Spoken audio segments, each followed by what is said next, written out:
الحمد لله والصلاة والسلام على رسول الله وعلى آله وصحبه ومن والاه.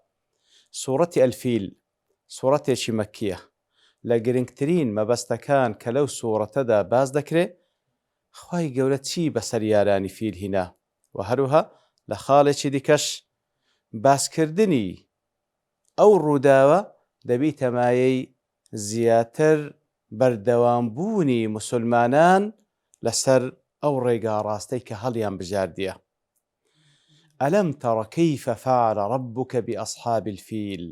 دیارە یەکەم کەس کەوا خیتابی لەگەڵ دەکا پێغەمبەر صلی الله علیه وسلم، ئینجا لە دوای ئەویش هەموو ئیمانداران ئایا نەتبینی کە ڕەب العالەمین پەروەردگارت چی بەسەر یارانی فیل هینە؟ ئایا نەتبینی؟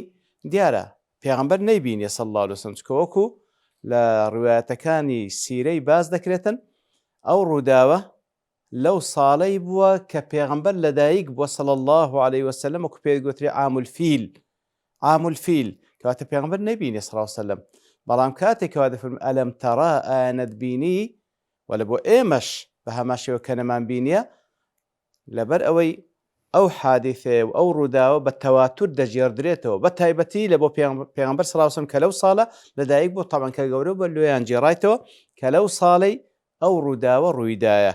ئیتر ئەوەی خوای گەورە دەیژێڕێت لە بۆ ئێمە ئەگەر بە چاوی خۆشمان نەمان بینیبی زۆر لەوەی بەهێزترە کە بە چاوی خۆمان بیبینی، چکە جاری وا ئینسان کە شتێک بە چاوی خۆی دەبینی لەوانەیە چاوی هەڵە بکە تووشی خیداعیشی بەسەری بێ، بەڵام ئەوەی کە خوای گەورە باسی دەکاتن بێگومان 100% خەبەرێکی یەقینە.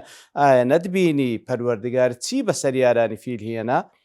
دیارە ئەو ڕووداوە بە کورتی وەکو باس کرا لە کتوبەکانی سیرە و لە کتوبەکانی تەفسیر ئەوەیەکەوە کاتێکەوە ئەبرەهە پادشای حەبەشە کاتێک کە نەسرانی بووە کەنیسەیەکی دروست کردێ لە سەنعا، ناوی لێنا قولەیس، و مەبەستیشی ئەوە بووە ئەو خەڵکێکەوە ڕوویان لە کەعبە کردیە واز لەوێ بین و بێن ڕوو لە قولەیسەکەی ئەو بکەن، طبعاً بە دەرەجەیەک وەکو مەبەستێکی تیجاری و ئینجا وەکو مەبەستێکی ئاینیش.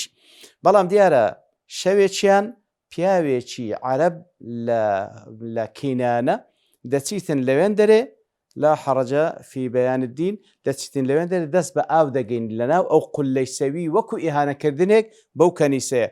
کاتێکەوە خەبەر دەگاتە ئەبرەهە کەسێک شتێکی وای کردیە پیاوێکە عەرەبە لە کینانە، ئیتر ئەویش بڕیار دەداتن ئەوەی دەکاتە هەنجەتێک، بڕیار دەدا بێتن بەخۆ بەزەی شێکی گەورە بە یاوەری فیل بێن کەعبە بڕوخێنن، ئیتر ڕووی ئەو خەڵکە بەرەو قولەیسەکەی ئەو وەرجێڕیتن. ئیتر خوای گەورە سوبحانەهو وتەعالا دەفەرمێ ئایا نەتبینی کەوا پەروەردگارت چی بەسەر یارانی فیل هێنا؟ و لە پاشەوی کاتێکەوە تەمە کە باس لەو حادسەیە دەکرێتمان بەس ئەوە نییە کەوا ئەوە سەبەب نزول، نە، بەڵکو وەکو هەر قسە و خەبەرێک و حادیثەیەکەوە لە قورئانی پیرۆز باسی کرایە کە لە هەواڵی ئومەتەکانی پێشووترە.